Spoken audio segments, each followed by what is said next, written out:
Bismillahirrahmanirrahim. Pada kesempatan kali ini saya akan coba menjelaskan tentang cara-cara perhitungan waktu sholat maghrib. Namun terlebih dahulu saya akan coba menerangkan secara ringkas waktu maghrib secara syar'i juga secara astronomi. Waktu maghrib secara syar'i dalam hadis riwayat Ibnu Hibban, ketika Nabi Shallallahu Alaihi Wasallam diajarkan sholat oleh Jibril datang kepada Nabi Shallallahu Alaihi Wasallam pada waktu-waktu tertentu. Nah, ketika Nabi datang mengajarkan sholat maghrib, Nabi datang hina gobati syamsu, yaitu ketika matahari terbenam, seperti bisa dilihat di hadis ini. Summa ja'ahu, kemudian Jibril datang hina gobati syamsu, ketika matahari terbenam. Faqala, kemudian dia berkata, kum, berdirilah, fasholil maghriba, kemudian sholat maghriblah. Nah, ini menjadi dalil bahwa waktu maghrib secara syar'i itu dimulai ketika gobati syamsu, ketika matahari terbenam. Nah, lalu definisi terbenam secara astronomi itu seperti apa? Nah, ini definisi terbenam matahari secara astronomis. Ketika kita melihat matahari, piringan atasnya menempel di atas ufuk atau menempel di ufuk seperti ini. Nah, ternyata posisi aktualnya, posisi aslinya matahari itu berada di bawah. Nah, senilai dengan ini semi diameter 16 menit busur, kemudian refraksi ketika terbenam itu sekitar 34 menit busur. Nah, ketika dijumlahkan, jumlahnya sekitar 50 menit busur. Nah, ini yang disebut dengan terbenam matahari menurut astronomis, yaitu ketika matahari berada di min 50 menit busur di bawah ufuk. Nah, ini disebut dengan koreksi semi diameter juga refraksi. Nah, selain dari koreksi semi diameter juga refraksi, ada juga koreksi kerendahan ufuk atau biasa disebut dengan dip. Kerendahan ufuk atau dip adalah perbedaan kedudukan antara ufuk yang sebenarnya true horizon dengan ufuk yang terlihat atau ufuk mar'i oleh seorang pengamat. Nah, dalam gambar ini dip itu digambarkan dengan sudut DG ini. Nah, semakin tinggi hanya ketinggiannya, maka semakin besar sudutnya, dan semakin rendah haknya ketinggiannya, maka semakin rendah pula atau semakin kecil pula sudut DG-nya atau sudut dipnya. Nah, untuk pendekatan kerendahan ufuk biasanya digunakan rumus 1,76 menit busur dikali akar tinggi tempat. Nah, itu silakan penurunan rumusnya bisa dilihat di buku saya di Ilmu Falak seri pertama. Sana dijelaskan penurunan rumusnya sehingga menghasilkan angka 1,76 menit busur seperti ini. Nah, namun di sini ada dua pendapat terkait koreksi dip. Yang pertama, koreksi dip atau kerendahan ufuk diterapkan secara mutlak untuk setiap tempat yang memiliki ketinggian.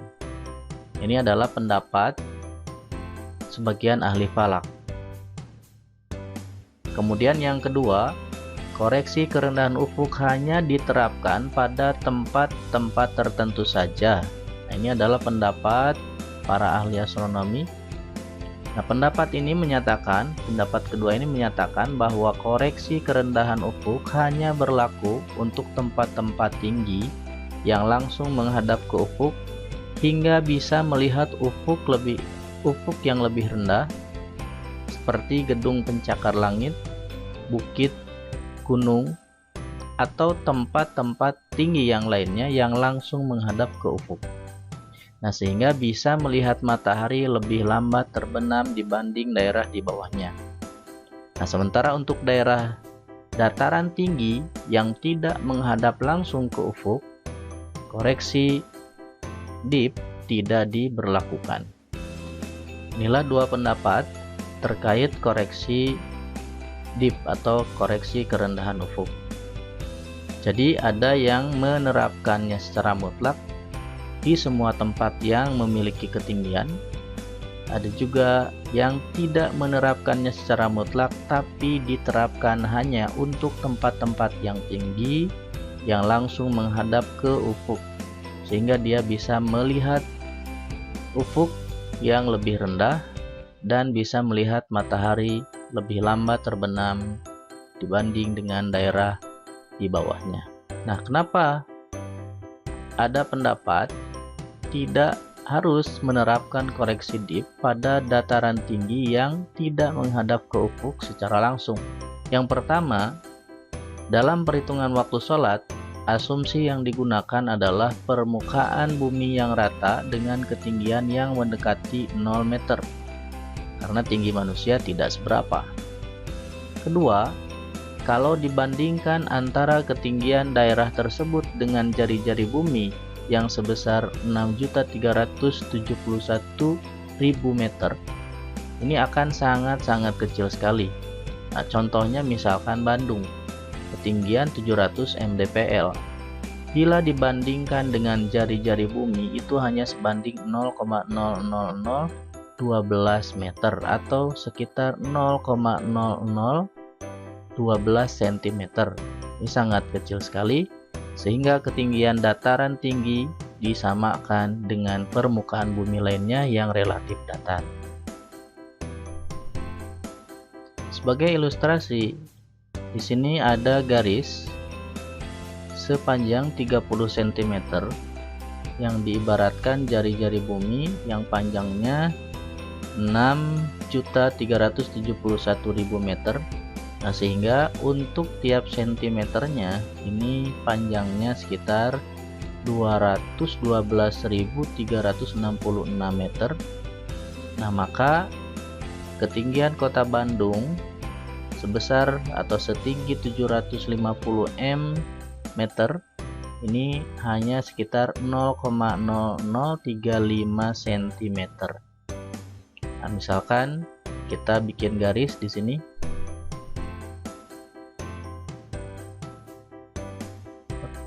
Kemudian kita masukkan angka 0,00353.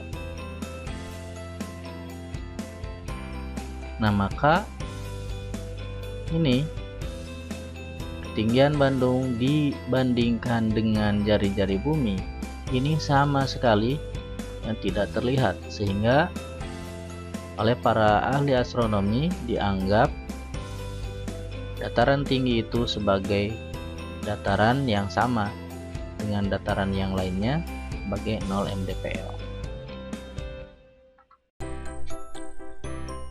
Nah, di antara dua pendapat terkait koreksi dip ini, DHR Dewan Hisab Ru'yat Persatuan Islam memilih pendapat yang kedua, yaitu pendapat ahli astronomi yang menyatakan bahwa koreksi kerendahan ufuk hanya berlaku untuk tempat-tempat tertentu saja, tidak diberlakukan secara mutlak untuk setiap tempat yang berada di ketinggian.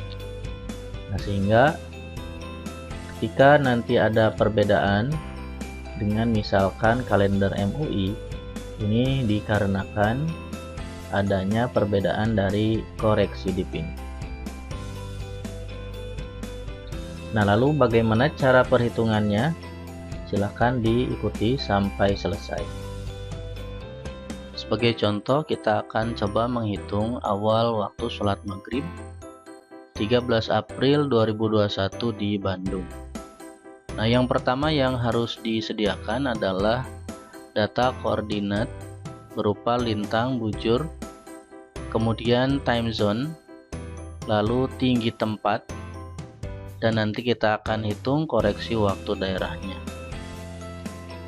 Nah, selanjutnya yang harus disediakan juga data matahari berupa equation of time, kemudian deklinasi matahari, juga semi diameter. Yang pertama untuk lintang tempat, misalkan kita mau menghitung di kota Bandung, di tengah-tengah kota Bandung, maka kita masukkan lintangnya 7 derajat 5 menit 0 detik, lintang selatan. Kemudian bujur tempatnya 107 derajat 36 menit 0 detik, bujur timur. Nah, lalu untuk lintangnya kita jadikan desimal dengan rumus seperti ini. Sudah saya bahas di pembahasan menghitung awal waktu sholat subuh. Lalu dijadikan radian karena nanti akan dimasukkan pada perhitungan sudut waktu matahari. Nah, untuk bujur tempat pun sama, kita jadikan jadikan desimal dulu. Rumusnya sudah saya bahas pada pembahasan waktu sholat subuh. Kemudian masukkan time zone. Ini time zone, kita sudah masukkan time zone untuk Bandung itu 7 jam karena termasuk WIB. Kemudian kita masukkan tinggi tempat. Nah, kita masukkan dulu 0 mdpl. Nanti kita akan bandingkan dengan ketinggian tempat yang lain. Nah, kemudian kita hitung koreksi waktu daerah dengan rumus bujur tempat dikurangi time zone kali 15 dibagi 15. Contohnya seperti ini. Bujur tempat dikurangi time zone kali 15, kemudian dibagi 15. Nah, ini adalah koreksi waktu daerahnya adalah 0 jam 10 menit 24 detik. Selanjutnya kita masukkan data-data matahari berupa equation of time, deklinasi matahari, juga semi diameter matahari. Nah, untuk datanya bisa kita ambil dari data astronomis matahari dan bulan DHR Persis atau dari aplikasi Islamic Time. Juga bisa kita ambil dari sini, dari Ephemeris Hisab Ru'yat yang diterbitkan oleh Kementerian Agama. Nah, misalkan kita cek di sini untuk equation of time 13 April 2021. Nah, supaya lebih mendekati kita ambil datanya dari jam 11 UT. Nah, ini sama dengan jam 18 WIB. Nah, ini datanya equation of time-nya adalah min 0 menit 29 detik. Nah, sementara di sini di Kementerian Agama, Ephemeris Kementerian Agama, equation of time-nya adalah 0 menit min 28 detik. Ini beda sekitar 1 detik. Ini bisa dikarenakan beda rumus atau beda suku koreksi yang dimasukkan.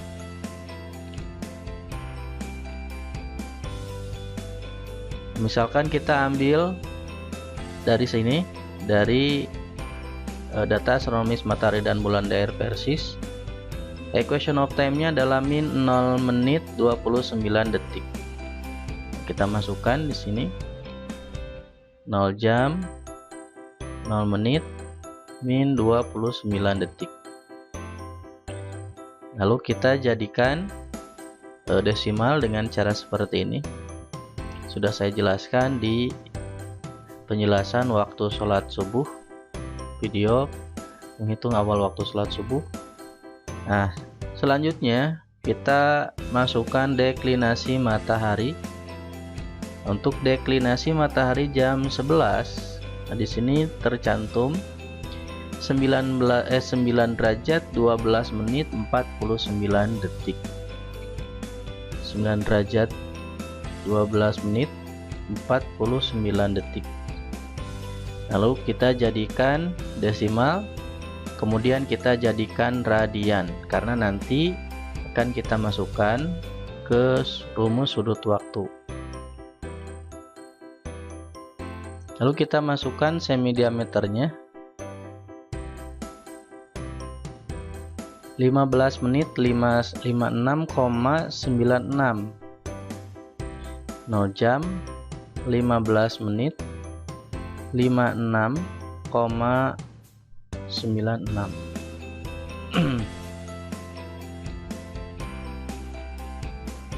Ya, betul. Lalu kita jadikan desimal. Selanjutnya kita hitung kerendahan ufuk. Nah, ini dengan rumus 1,76 menit berarti dibagi 60 kali akar SGRT tinggi tempat. Nah, ini tinggi tempatnya yang ini. Nah, karena kita masukkan tinggi tempatnya 0, maka dipnya adalah 0. Nanti kita coba dengan ketinggian yang lain. Kemudian kita masukkan refraksi. Ini refraksi rata-rata ketika maghrib 34 menit 30 detik. Nah, kita bisa masukkan seperti ini, 0 jam 34 menit 30 detik 30 per 3600. Nah, selanjutnya kita hitung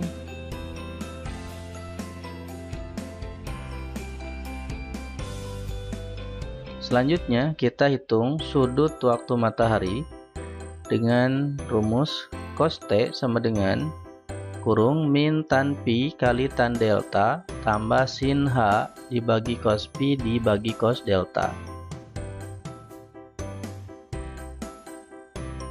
Ini caranya seperti ini. A cos kurung,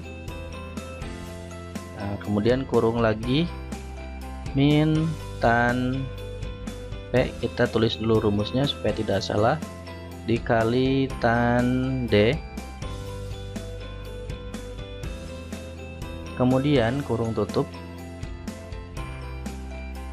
ditambah sin tambah kurung buka sin H, kemudian dibagi cos P dibagi lagi cos D, kurung tutup, kemudian kurung tutup lagi. Nah, baru kita masukkan angka-angkanya. A cos min tan P atau pi, ini kita masukkan yang radiannya, kali tan delta atau deklinasi, ini deklinasinya kita masukkan yang dalam bentuk radian, ditambah sin H, ini sin H, ini juga sama dalam bentuk radiannya kita masukkan, kemudian dibagi cos P, cos pi, ini dibagi cos delta. Nah, ini delta atau deklinasi. Nah, ini adalah sudut waktu matahari pada saat maghrib tapi dalam bentuk radian. Nah, kita jadikan derajat dengan cara degrees. Nah, seperti ini. Nah, ini dalam derajat. Selanjutnya kita hitung awal waktu maghrib yang sebenarnya dalam artian tambah ihtiyat dengan cara atau dengan rumus 12 dikurangi equation of time ditambah sudut waktu dibagi 15 dikurangi koreksi waktu daerah. Nah, kemudian nanti ihtiyatnya kita tambah di belakang. 12 dikurangi equation of time, ini equation of time-nya, kemudian ditambah T atau sudut waktu dibagi 15, kemudian dikurangi KWD. Nah, ini KWD-nya, yang ini koreksi waktu daerah, kemudian kita enter. Nah, hasilnya waktu maghrib untuk 13 April 2021 di Bandung tanpa ihtiyati adalah jam 17 lebih 48 menit lebih 54 detik. Nah, kemudian kita tambahkan ihtiyati. Nah, ini ada beberapa cara yang biasa digunakan untuk penambahan ihtiyat. Yang pertama, yang ini detiknya dibuang, kemudian yang menitnya ini ditambah 2 menit. Nah, caranya seperti ini. Tranche,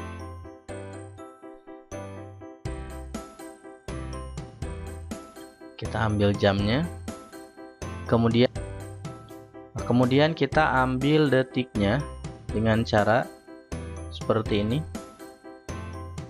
Awal waktu maghrib yang tadi yang belum ditrans dikurangi dengan jam yang sudah kita ambil tadi, kemudian dikali 60, lalu kita ambil di sini integernya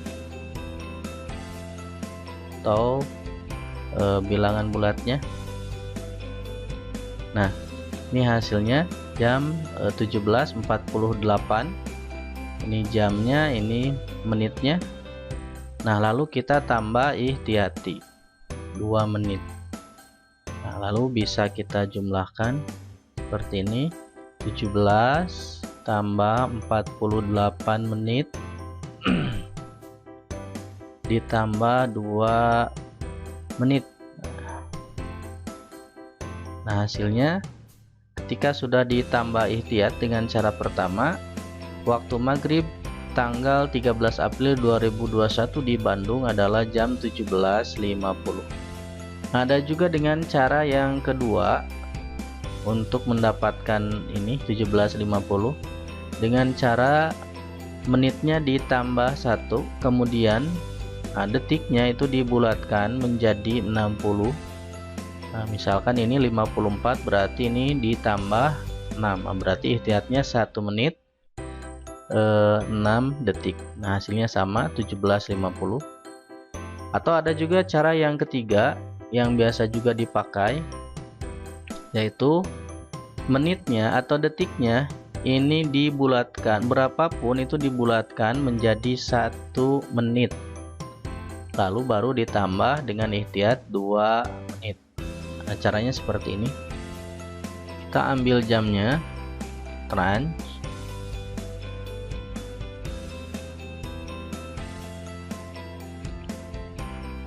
lalu kita ambil menitnya dengan membulatkan detiknya menjadi 1 menit dengan cara seperti ini.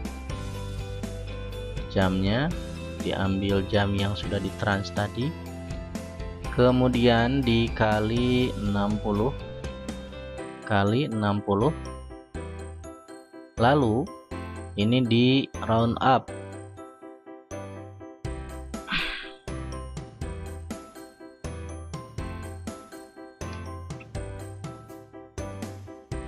Maaf, di sini ada 0. Nah, ini hasilnya 17.49. Lalu kita tambah 2 menit. Lalu kita jumlahkan 17 tambah 49 menit tambah 2 menit. Hasilnya adalah 17.51.